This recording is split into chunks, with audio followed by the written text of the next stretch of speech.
अस्सलाम वालेकुम, नमस्ते एंड हेलो एवरीवन। मैं हूं डॉक्टर ताहिरा, आपकी होलिस्टिक फर्टिलिटी एक्सपर्ट, और आज हम एक बहुत ही इम्पोर्टेंट टॉपिक डिस्कस करने वाले हैं। प्रेगनेंसी के लिए संबंध बनाने का सबसे सही वक्त क्या होता है। हर दूसरे कपल्स जो कंसीव नहीं कर पाते वो या तो गलत दिन पे ट्राई कर रहे होते हैं या फिर ओव्यूलेशन विंडो का एग्जैक्ट टाइम नहीं जानते। आज हम मेडिकल साइंस, होलिस्टिक हीलिंग और कुछ कॉमन मिथ्स का सच सब कुछ डिटेल में समझेंगे। वीडियो को एंड तक जरूर देखिए क्योंकि ये आपकी फर्टिलिटी जर्नी का टर्निंग पॉइंट हो सकता है। मेंस्ट्रुअल साइकिल और ओव्यूलेशन समझना। सबसे पहले बेसिक समझते हैं। आपका मेंस्ट्रुअल साइकिल स्टार्ट होता है पहले दिन पीरियड के ब्लड फ्लो से।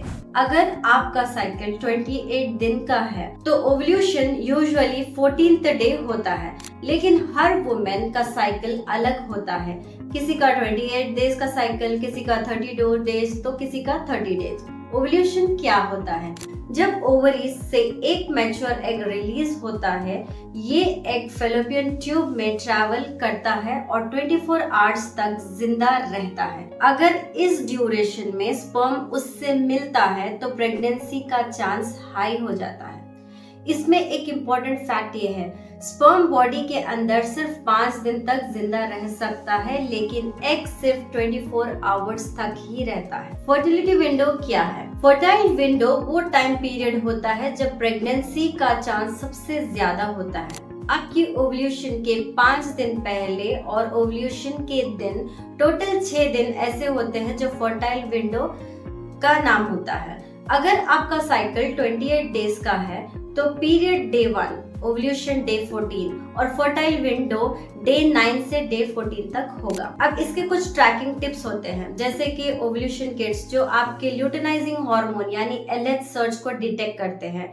सर्विकल म्यूकस, जब एग व्हाइट जैसा हो समझ जाइए कि ओव्यूलेशन नियर है, करीब है या फिर खुद ओव्यूलेशन होने वाला है।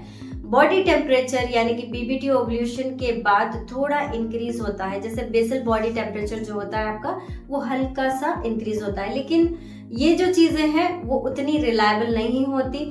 ज्यादातर आप ओव्यूलेशन प्रेडिक्टर किट जो होता है उसके ऊपर डिपेंड हो सकते हैं। डॉक्टर्स क्या बोलते हैं और इसके myths. Common medical advice, try every alternate day from day 10 to day 20। ये एक सेफ ब्लैंकेट एडवाइस होती है, लेकिन हर वुमेन का साइकिल डिफरेंट होता है, इसीलिए कैलेंडर मेथड पे ब्लाइंडली भरोसा मत कीजिए। मिथ नंबर 1, ओव्यूलेशन सिर्फ डे 14 को होता है, बल्कि ट्रुथ ये है कि साइकिल की लेंथ के हिसाब से ओव्यूलेशन आगे पीछे हो सकता है। मिथ नंबर 2, पीरियड के बाद तुरंत या पीरियड के टाइम पे प्रेगनेंसी नहीं होती। ट्रुथ ये है कि अगर साइकिल शॉर्ट है यानी कि 22 डेज तो ओव्यूलेशन अर्ली होता है, तो पीरियड के बाद के दिन फर्टाइल हो सकते हैं। मिथ नंबर 3, अगर पीरियड्स रेगुलर हैं तो ओव्यूलेशन जरूर हो रहा होगा। ट्रुथ ये है कि एनओव्यूलेटरी साइकिल्स भी हो सकती हैं, पीरियड आता है लेकिन एग रिलीज नहीं होता। चलिए देखते हैं कि होलिस्टिक व्यू क्या है, ओव्यूलेशन को नेचुरली सपोर्ट कैसे करें। बॉडी क्लेंजिंग कीजिए। पहला एडवाइस यही होगा कि डिटॉक्स जूसेस सुबह, जैसे कि लौकी का जूस, खीरा, एशगॉट या फिर कोई भी सब्जी का जूस आप लीजिए। Excess dairy, sugar, bakery items, packed food, preservatives, ये सारे चीजों को अवॉइड कीजिए। ये सब हार्मोन्स को नेचुरली बैलेंस करता है।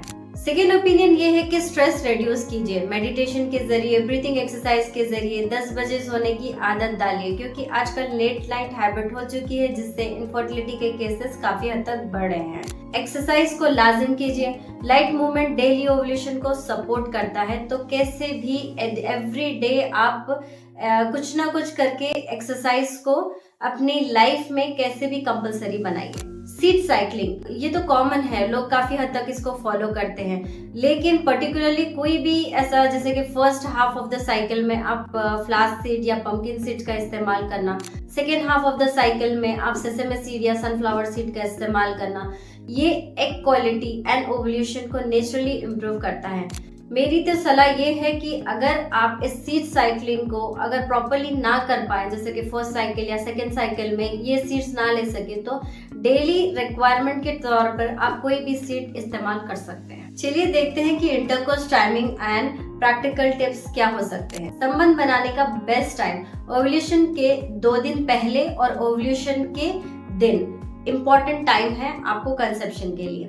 एग्जाम्पल, अगर ओव्यूलेशन डे 14 पर होता है तो intercourse on the day 12, 13 and 14 सबसे ज्यादा चांसेस होते हैं। ऑल्टरनेट डे इंटरकोर्स भी ठीक है फर्टाइल विंडो में स्पर्म को फ्रेश बनाए रखने के लिए। अब काफी चीजें आपको अवॉइड करनी है, जैसे कि ल्यूब्रिकेट्स अगर आप इस्तेमाल करते हैं जो केमिकल लैडर्स हो, ये स्पर्म को मार देते हैं और हार्मफुल होते हैं। टाइट अंडरगारमेंट्स जब भी पहनते हैं तो स्पेशली फॉर मेल्स तो इसको स्ट्रिक्टली अवॉइड कीजिए।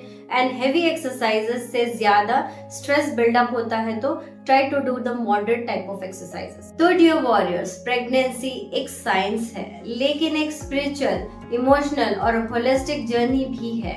आपको अपने ओव्यूलेशन को समझना है, बॉडी का ख्याल रखना है और हर साइकिल के साथ बेटर प्लान करना है। अगर आपको ओव्यूलेशन ट्रैक करने में कंफ्यूजन है या आपको पीसीओएस, हार्मोनल इम्बैलेंस या इरेगुलर साइकिल्स है तो मेरे फर्टिलिटी प्रोग्राम या मेरी book natural conception blueprint a guide to female fertility जरूर पढ़िए। नीचे दिए गए लिंक से कंसल्टेशन बुक कीजिए या फर्टिलिटी रोड मैप डाउनलोड कीजिए। आपकी बॉडी ब्रोकन नहीं है, उसे सिर्फ सही समझ और गाइडेंस की जरूरत है। वीडियो पसंद आया तो लाइक और सब्सक्राइब जरूर करें और कमेंट में लिखिए आज मुझे ओव्यूलेशन का ये पॉइंट सबसे ज्यादा हेल्पफुल लगा। मिलते हैं अगले वीडियो में with more natural fertility tips. Till then, stay hopeful, stay healthy. Thanks for watching this video. Wish you good health.